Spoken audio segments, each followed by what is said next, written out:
Des images choquent, celles de corps sans vie repêchés après la tragédie de Hay Alinas.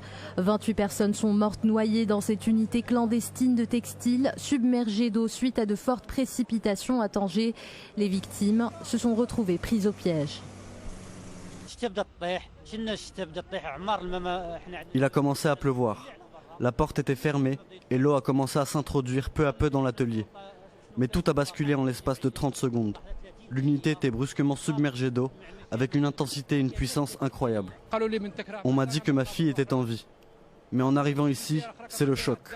Ma fille est décédée. Les habitants du quartier sont hébétés et n'en reviennent toujours pas.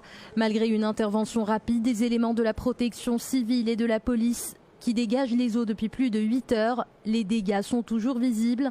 Un spectacle de désolation qui témoigne de l'ampleur de la catastrophe qui a tué 19 femmes et 9 hommes. Les victimes sont mortes noyées. S'il avait été question d'électrocution, je serais décédé, car je suis arrivé dès les premières minutes. C'est le cas de tous les éléments de la protection civile, de la police et de l'agent d'autorité. Ce qui s'est passé, c'est que les eaux ont subitement submergé cet espace confiné et ces victimes se sont retrouvées coincées sans aucune issue de secours. Les investigations se poursuivent pour déterminer les circonstances exactes de cette tragédie. Selon des sources officielles, le propriétaire de l'unité de textile aurait été interpellé par la police.